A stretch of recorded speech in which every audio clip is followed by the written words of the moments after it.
हे दोस्तों नमस्कार। एक बार फिर से स्वागत है आपके अपने YouTube चैनल देव जी के ट्रिक्स में।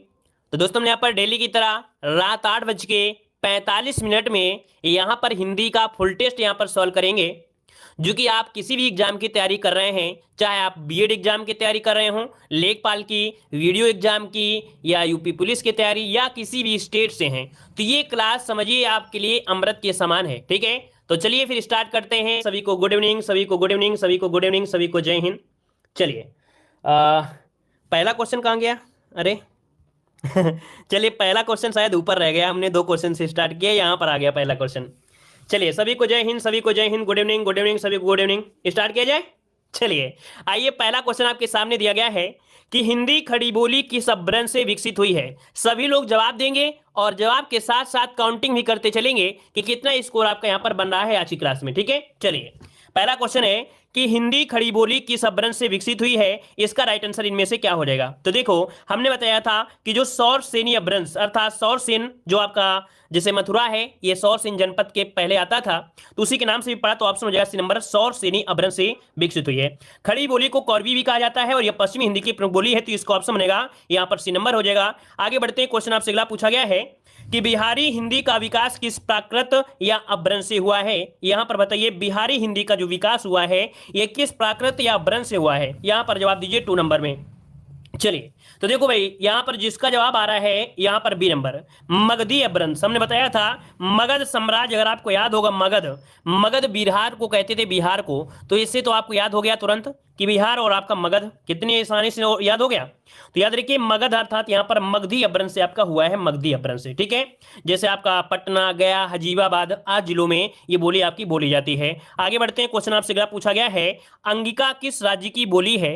अंगिका किस राज्य की बोली है, यहां पर आंसर क्या हो जाएगा? अंगिका, देखिए अंगिका आपके बिहार की है, इसको नोट करिएगा। यहां पर जो आंसर बनेगा वो आपका डी हो जाएगा। अंगिका बिहार राज्य की बोली है और ये कहां पर बोली जाती है? जो नेपाल का तराई भाग है, कहां पर? जो नेपाल का तराई वाले भाग है वहां पर बोला जाता है, याद रखिएगा। ठीक है, इसको हम लोग कई नाम से भी जानते हैं। ठीक है, चलिए आगे बढ़ते हैं, क्वेश्चन आपसे अगला पूछा गया है कि ऊ हमारा के खिलही ना देत रहे कहां की बोली है। जल्दी बताइए कि ऊ हमरा के खिलही ना देत रहे, ये कहां की बोली है, जल्दी से बताइए और जवाब दीजिए, इसका आंसर क्या हो जाएगा। चलिए ये भैया यहां पर देख सकते हैं, बोलने से पता चला कि वो हमरा के खेला ही ना देते रहे, ये भोजपुरी बोली में आता है। ऑप्शन में आपका सी नंबर हो जाएगा, भोजपुरी। देखो भोजपुरी में देखा जाए, भोजपुरी बोली में सर्वनाम में बहुत ऐसे आते हैं, जैसे हम, हमरा, हमनी का, तोहार, तोहनी का, ओकार, हुकर, है ना, ये शब्द आपके आते हैं, याद रखिए। तो आपका जवाब हो जाएगा सी नंबर हो जाएगा। ठीक है, यहां पर आगे बढ़ते हैं, क्वेश्चन आपसे अगला पूछा है कि जिनका उच्चारण स्वतंत्रता से होता है और जो व्यंजन के उच्चारण में सहायक होते हैं उसे क्या कहते हैं। तो चलिए देखो, दिया गया है जो जिनका उच्चारण व्यंजन स्वतंत्रता से होता है और जो व्यंजन में उच्चारण, व्यंजन के उच्चारण में सहायक होते हैं, तो ऐसे इनको क्या कहते हैं। यहां पर हो जाएगा आपका बी नंबर, स्वर हो जाएगा। स्वर ही तो होते हैं ना जो स्वतंत्र होते हैं, और इनका प्रयोग हम लोग करते हैं व्यंजन के उच्चारण में करते हैं। तो ऑप्शन बनेगा जिसका भी आ रहा है बी नंबर है। अपना 1 नंबर नोट करिएगा। अगला क्वेश्चन दिया गया है, हिंदी भाषा में स्वरों की संख्या कितनी है। चलिए बताइए, हिंदी भाषा में स्वरों की जो संख्या है वो आपकी कितनी संख्या है, यहां पर आंसर क्या हो जाएगा। चलिए जब स्वरों की संख्या बोले तो आपको जवाब क्या देना है, 11, 4, 7 या 2। चलिए जवाब दीजिए, इसका आंसर क्या होगा। चलिए तो देख सकते हैं आपका जवाब आ चुका है। यहां पर कितने होती है, सॉरी माफ करिए, स्वरों नहीं है, हर्ष स्वर दिया गया है, माफ करिएगा। यहां पर देखो हर्ष स्वर दिया गया है, हर्ष स्वर। हर्ष स्वर मतलब आपके लघु स्वर है ना, लघु स्वर। तो लघु स्वरों की संख्या होती है 4 होती है, क्या 4 होती है। हाँ, अगर मान लो स्वर पूछ लेता तो आप 13 बताते, 11 बताते, 11। लेकिन यहां पर हर्ष स्वरों की संख्या, जिन्हें लघु स्वर कहते हैं, इनकी संख्या 4 होती है। छोटा, छोटी, छोटा ऊ और आपका जो ऋषि होता है, ये 4 होते हैं। तो जिसका भी ऑप्शन बना है यहां पर बी नंबर आपका राइट हो जाएगा। चलिए आगे बढ़ते हैं, क्वेश्चन आपसे अगला पूछा गया है कि जिन संज्ञाओं से एक ही प्रकार की वस्तुओं अथवा व्यक्तियों का बोध हो उन्हें क्या कहते हैं। चलिए, जिन संज्ञाओं से एक ही प्रकार की वस्तुओं अथवा व्यक्तियों का बोध होता है उन्हें क्या कहते हैं। चलिए जल्दी से बताइए, इसका आंसर लॉक करिए। सही जवाब क्या हो जाएगा, जिन संज्ञाओं से एक ही प्रकार की वस्तुओं अथवा व्यक्तियों का बोध होता है उसे हम लोग कहते हैं जातिवाचक। क्या कहते हैं, जातिवाचक। जैसे मान लीजिए लड़का नाका हो गया, है ना, एक ही प्रकार की वस्तुएं हैं। नदी हो गया, एक ही प्रकार की हो गई ना, तो यहां पर आंसर आपका हो जाएगा बी नंबर, जातिवाचक संज्ञा बनेगा। आगे बढ़ते हैं, क्वेश्चन दिया गया है कि जातिवाचक संज्ञा शब्द है। अब यहां पर बताइए, जातिवाचक कामायनी, आम, रसीला या वकील, इनमें से कौन है जो जाति के अंतर्गत आपका रखा जा सकता है। आपसे अगला पूछा गया है, कह रहा आपसे सप्ताह में 7 दिन होते हैं, प्रस्तुत वाक्य में दिन शब्द जो है वो कैसा है। अब आप बताइएगा कि यहां पर जो दिन है, दिन ये कैसा है, पुल्लिंग है, स्त्रीलिंग है, उभयलिंग है, क्या है, जल्दी से जवाब दीजिए, यहां पर आंसर क्या होगा। भैया आप लोग वीडियो को लाइक शेयर जरूर करिएगा, जो लोग यहां पर जुड़ चुके हैं और लाइक करने के लिए भूल गए हैं किसी कारणवश, है ना, तो लाइक शेयर भाई साथ में कर दीजिए, तो थोड़ा आनंद भी आने लगता है। ठीक है, चलिए, दिन कैसा है, आप कहोगे कि मेरा दिन तो खराब हो गया, मेरा दिन तो अच्छा हो गया, तो दिन कैसा है, कैसा मतलब आपका जवाब हो गया यहां पर पुल्लिंग, जिसका ऑप्शन आ रहा है बिल्कुल राइट हो जाएगा। ठीक है, चलिए, हाँ बिल्कुल सही है। दिन कैसा और कैसी से अगर आपको नहीं पता चला है तो हमने बताया कैसा। देखो हमने बताया कैसा, और एक होता है शब्द कैसी, क्या होता है कैसी। हाँ, हर एक चीज में अपवाद जरूर होते हैं। हमने बताया रोटी कैसी है, क्या रोटी कैसी है, कैसी। हमने ये तो नहीं कहा रोटी कैसा है, या आप लोग भी नहीं कहते हैं रोटी कैसा है, आप लोग कहते हैं रोटी कैसी है, और कैसी से आंसर आता है तो स्त्रीलिंग हो जाएगा, और अगर कैसा से जवाब आता है तो आपका पुल्लिंग हो जाएगा। जैसे पानी कैसा है, यही तो बोलते हैं, पानी कैसी नहीं बोलते हैं, तो इसका मतलब पानी क्या होता है, पुल्लिंग होते हैं। उम्मीद है पहली बार जो जुड़े होंगे इस क्वेश्चन को समझ गए होंगे। चलिए आगे बढ़ते हैं, क्वेश्चन आपसे अगला पूछा गया है, निम्नलिखित विकल्पों में से पुल्लिंग शब्द आपका इनमें से कौन सा है। चलिए, गुड इवनिंग सभी को, गुड इवनिंग सभी को, गुड इवनिंग। चलिए बताइएगा पुल्लिंग शब्द इनमें से क्या है। अब जल्दी से आप लोग जवाब दीजिएगा, गलती नहीं होना चाहिए। देखिए यहां पर राशि कैसी है आपकी, कुर्सी कैसी है, चील कैसी है, लेकिन पक्षी कैसी नहीं, पक्षी कैसा है। ठीक है, तो यहां पर आंसर आपका हो जाएगा सी नंबर, यहां पर पक्षी जो आपका है ये पुल्लिंग है, नोट करिएगा। आगे बढ़ते हैं, क्वेश्चन आपसे अगला पूछा गया है, उर्दू शब्द सौदा का बहुवचन में क्या रूप होता है। उर्दू शब्द दिया है सौदा, मतलब जो पूछे एग्जाम में कि सौदा कैसा है, सौदा कैसा शब्द है, तो आपका उर्दू शब्द आपका है, तो ये बहुवचन में इसका रूप क्या हो जाएगा। बहुवचन में पूछे तो देखो उसके रूप में कोई परिवर्तन नहीं होता है, याद रखिए, सौदा का बहुवचन हो या कोई भी हो तो उसका वचन एक ही होगा, सौदा का सौदा ही होगा, चाहे वो बहुवचन में हो चाहे कोई इसमें हो, क्योंकि ये आपके हमेशा बहुवचन में ही होता है, इसमें कोई परिवर्तन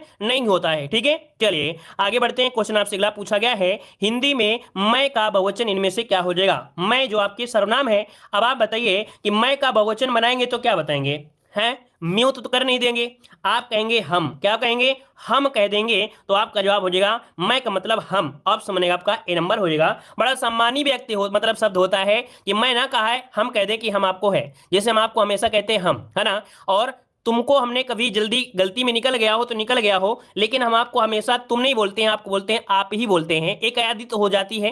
जैसे हम लोग पहले डिप्लोमा कर रहे थे, मतलब पॉलिटेक्निक कर रहे हैं, है ना, तो उस समय हमको एक सभ्यता सिखाई गई कि आप किसी व्यक्ति को अगर आप बोलते हैं तो आपकी आदत हमेशा ऐसा बन जाएगा, ताकि आप कंपनी में जॉब करने जाते हैं तो आप हमेशा आप ही बोलेंगे, ना कि तुम बोलेंगे, है ना, तो इसका आपसे जवाब हो जाएगा यहाँ पर हम हो जाएगा। क्लियर है, आगे बढ़ते हैं, क्वेश्चन आपसे अगला पूछा गया है, कह आपसे वह बहुत अच्छा लड़का है मैं वह कौन सा सर्वनाम है। चलिए यहां पर बताइए, वह बहुत अच्छा लड़का है वह कौन सा सर्वनाम है, वह कौन सा सर्वनाम है। तो वह की अगर हम बात करते हैं तो देखो यहां पर हमने बताया था यह और वह, यह और वह क्या होते हैं, निश्चय होते हैं, अर्थात यहां पर निश्चयवाचक सर्वनाम हो जाएगा, ऑप्शन में आपका ए नंबर। यह और वह जो होते हैं निश्चयवाचक में होते हैं। ठीक है, चलिए आगे बढ़ते हैं, क्वेश्चन आपसे अगला पूछा गया है, इस पुस्तक को देखो यह कितनी उपयोगी है, वाक्य में सर्वनाम का प्रकार बताइएगा।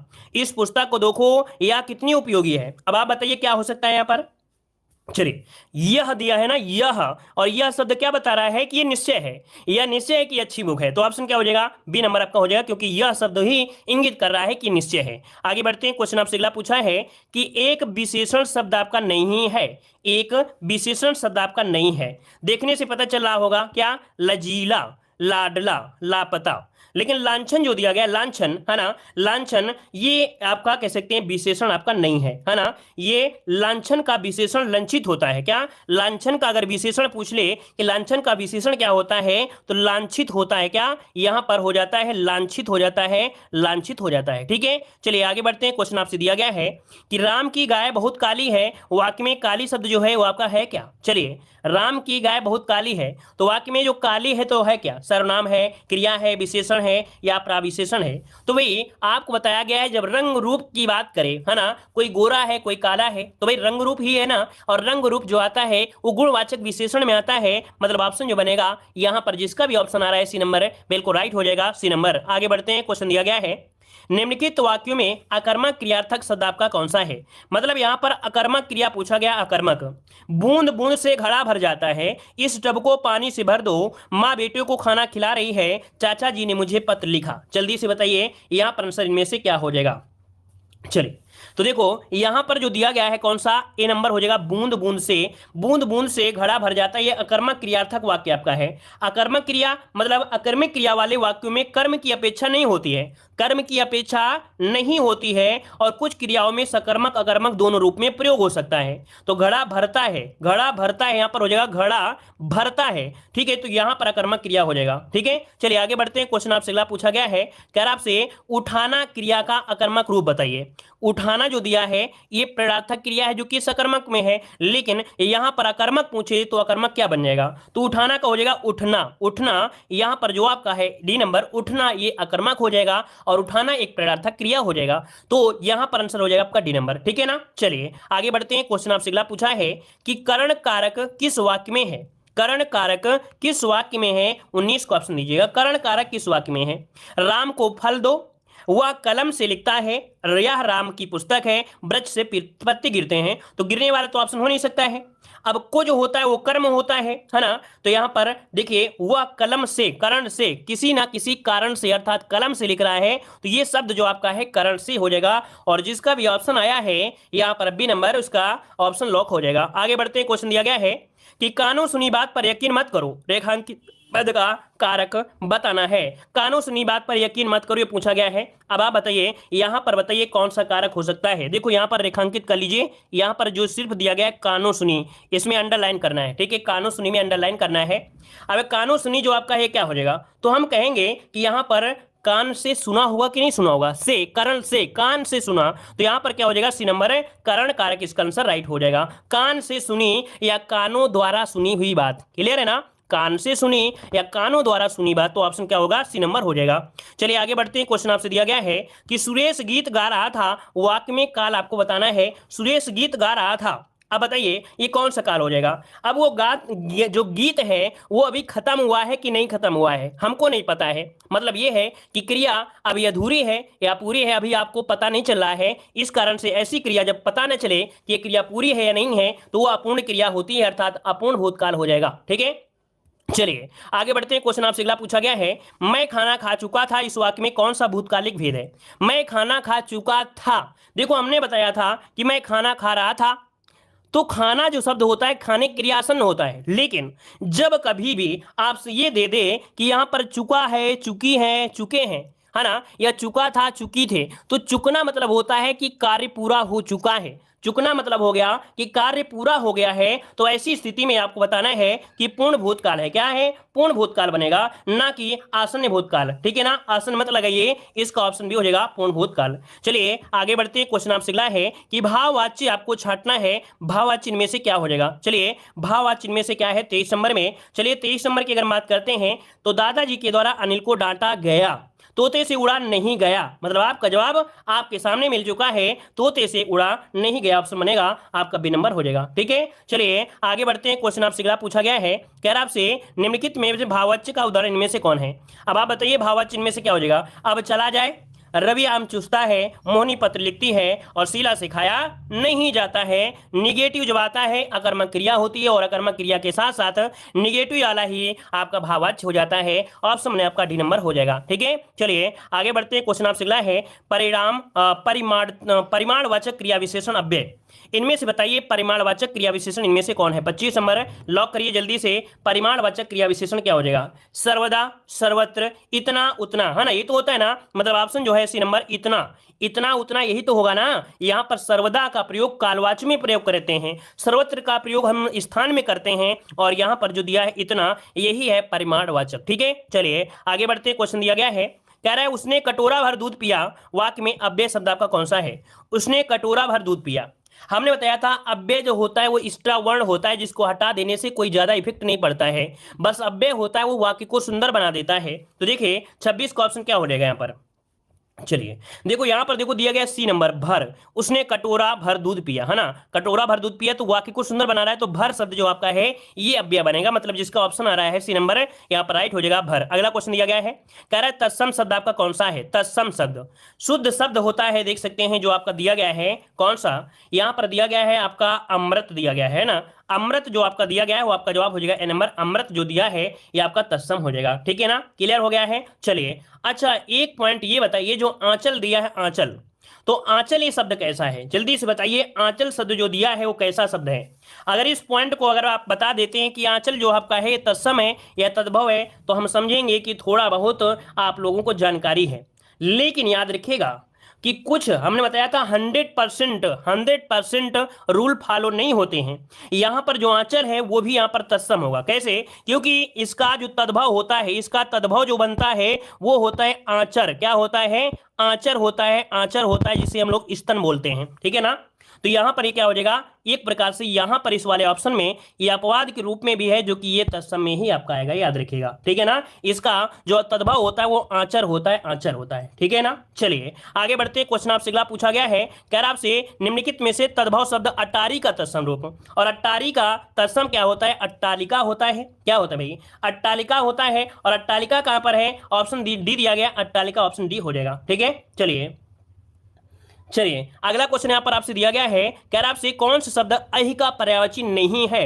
अहि का पर्यायवाची पूछा गया है, और आप लोग जानते हैं अहि मतलब होता है क्या, सांप होता है। क्या होता है, अहि मतलब सांप होता है। तो भाई सांप को हम कितने नाम से जानते हैं, सांप को हम जानते हैं उरग के नाम से, सांप को जानते हैं सरीसृप के नाम से भी जानते हैं, सांप को जानते हैं पौनास के नाम से, लेकिन यहां पर सिंदूर नहीं जानते। अब आप बताइए जल्दी से कि सिंदूर होता किसका है, जल्दी से बताइए कि सिंदूर पर्यायवाची होता किसका है, जल्दी बताइए सिंदूर किसे कहते हैं, सिंदूर कहते किसे हैं, सिंदूर कहते हैं हाथी को, नोट करिएगा, सिंदूर कहते हैं हाथी को, तो ये जो पर्यायवाची है वो आपके हाथी की है। ठीक है, चलिए आगे बढ़ते हैं। क्वेश्चन आपसे अगला पूछा गया है, कह रहा है ओघ का पर्यायवाची शब्द क्या है। ओघ का पर्यायवाची ओघ, ओघ मतलब होता है ढेर, क्या होता है ढेर, जैसे समूह हो गया या जमा हो गया या राशि हो गया पुंज हो गया, तो याद रखिए ओघ पर्यायवाची होता है किसका, ढेर का होता है, नोट करिए ए नंबर हो जाएगा। आगे बढ़ते हैं। क्वेश्चन आपसे अगला पूछा गया है, चलिए क्या भाई सभी लोगों को नींद आने लगती है क्या इस क्लास में, क्यों भाई कितने लोगों को नींद आ जाती है हमारी इस क्लास को पढ़ने में।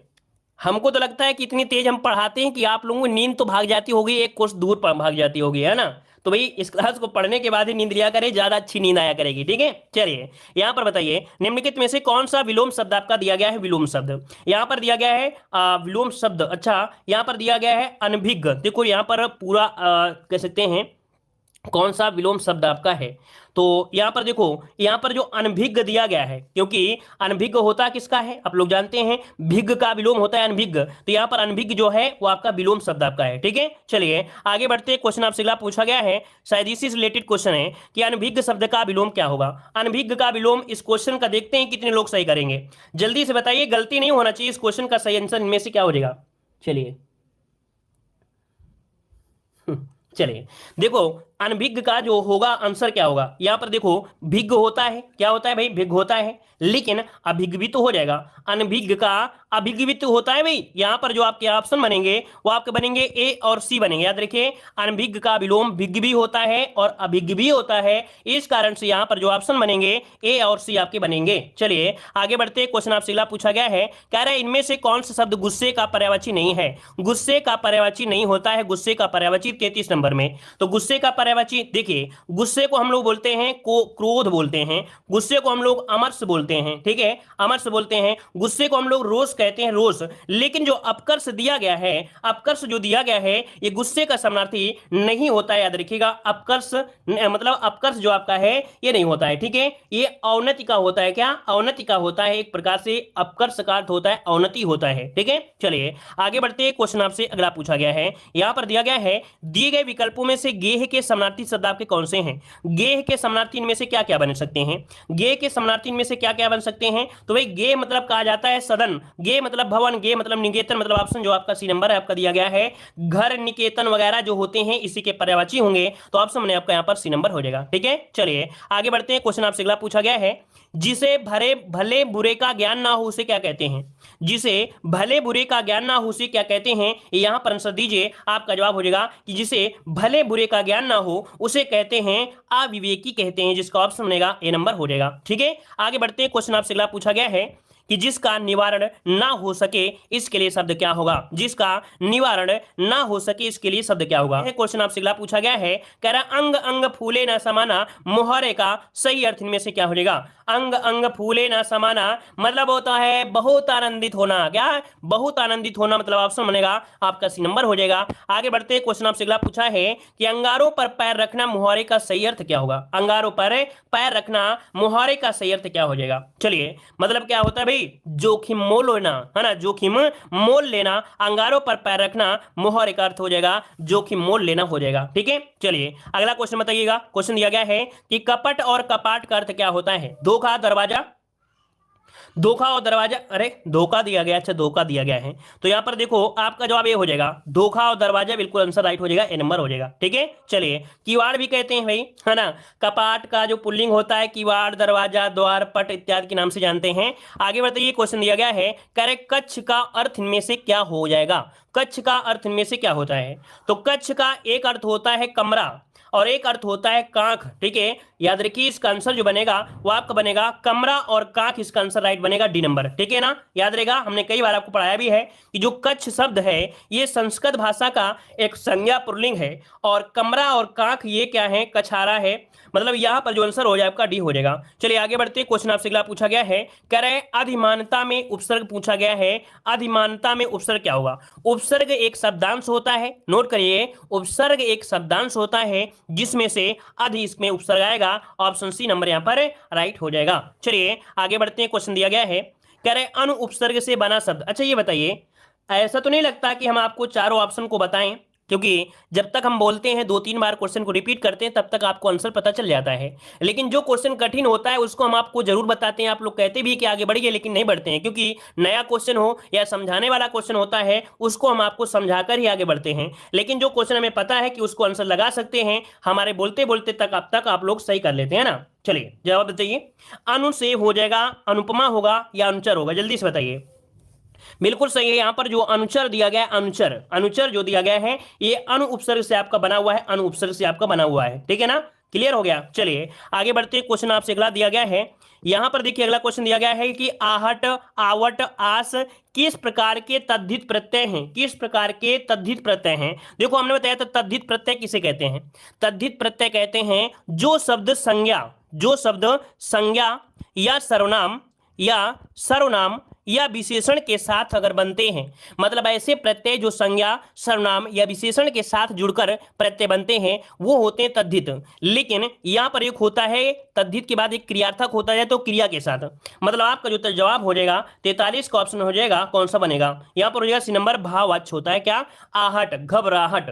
क्या हो गया? घबराहट। जैसे मान लीजिए घबराहट, तो ये बताइए घबराहट क्या है? भाव को दर्शा रहा है ना, तो यहां पर हो जाएगा सी नंबर, मतलब ये हुआ तद्धित प्रत्यय अगर इनके साथ जुड़ते हैं तो वो भाववाचक संज्ञा का ही निर्माण करेंगे। आगे बढ़ते हैं। क्वेश्चन आपसे अगला पूछा गया है, निम्नलिखित में से किस शब्द में तद्धित प्रत्यय का प्रयोग हुआ है? जल्दी से बताइए। इस क्वेश्चन को हमने इसी कारण से थोड़ा सा बढ़ा दिया था, बता दिया था। अब आप बताइए कि तद्धित प्रत्यय कौन सा हो जाएगा? यहां पर बताइए, मतलब जिसमें भाव को दर्शा रहा है, और भाव को दर्शा रहा है तो आंसर क्या बनेगा? आंसर हो जाएगा यहां पर वार्षिक है, आपका भिड़ंत है, लड़ाई है और आपका मिलाप है। इसका जवाब आप लोग कमेंट बॉक्स में कमेंट कर दीजिएगा। ठीक है, इसका जवाब आप लोग कमेंट बॉक्स में कमेंट कर दीजिएगा। अगला क्वेश्चन दिया गया है कि संधि विच्छेद कीजिएगा पुष्पांजलि। पुष्पधन अंजलि क्या होगा? पुष्पधन अंजलि। और पुष्पधन अंजलि कहां पर है? यहां पर देखिए ऑप्शन ए नंबर हो जाएगा पुष्पधन अंजलि, इसका आंसर आपका बन जाएगा। ठीक है ना, ये आपकी व्यंजन संधि है और यहां पर यहाँ पर पुष्पधन अंजलि मतलब दीर्घ स्वर है, ठीक है। ये क्या है? दीर्घ स्वर संधि है, याद रखिए ये है आपका दीर्घ स्वर संधि आपका है, याद रखिए। आगे बढ़ते हैं, क्वेश्चन आपसे अगला पूछा गया है विद्या धनालय विद्यालय। अब बिल्कुल इजी है, विद्या धनालय अर्थात दीर्घ संधि हो जाएगा, इसमें तो टाइम लॉस करना ही नहीं है। विद्या धनालय विद्यालय, ठीक है। चलिए आगे बढ़ते हैं, क्वेश्चन आपसे अगला पूछा गया है कि चक्रपाणि दर्शनार्थ पद में मान्य समास पूछा गया है। मतलब यहां पर जो पूछा है कि समास होगा तो उनमें से कौन हो जाएगा 47 नंबर में। चलिए, चक्रपाणि दर्शनार्थ पद में मान्य समास है वो कौन सा है, यहां पर जवाब दीजिए। इसका आंसर क्या हो जाएगा? लगभग देखा जाए 99.9% लोगों का जवाब यहां पर गलत हो जाएगा। याद रखिए यहां पर 99.9% लोगों का जवाब गलत होगा। एक ही बच्चे का अभी तक जवाब आया था, वो भी आया था अव्ययी भाव समास। याद रखिए इसका राइट आंसर बनेगा आपका सी नंबर। हाँ, हमें याद है एक दिन ऐसे एक स्टूडेंट ने पूछा था, इस क्वेश्चन को कमेंट बॉक्स में पूछा भी था जब क्लास खत्म हो गई थी कि सर बताइए कि चक्रपाणि दर्शनार्थ पद में जो समास होता है वो क्या होता है। देखो अगर पूछा जाता कि चक्रपाणि में समास क्या है तब आपका बहुव्रीहि समास होता, लेकिन जब चक्रपाणि दर्शनार्थ दिया गया हो तो ये मान्य समास होता है अव्ययी भाव समास में। मतलब ये हो गया क्या, ये क्या हो गया, इसका अर्थ समझिए। इसका अर्थ होता है कि चक्र है पाणि जिसके, तो चक्रपाणि बहुव्रीहि समास में हो गया। दर्शन के अर्थ में दर्शनार्थ हुआ है, क्या? दर्शन के अर्थ में, दर्शन के अर्थ में मतलब दर्शन के अर्थ में दर्शनार्थ हुआ जो कि अव्ययी भाव समास है।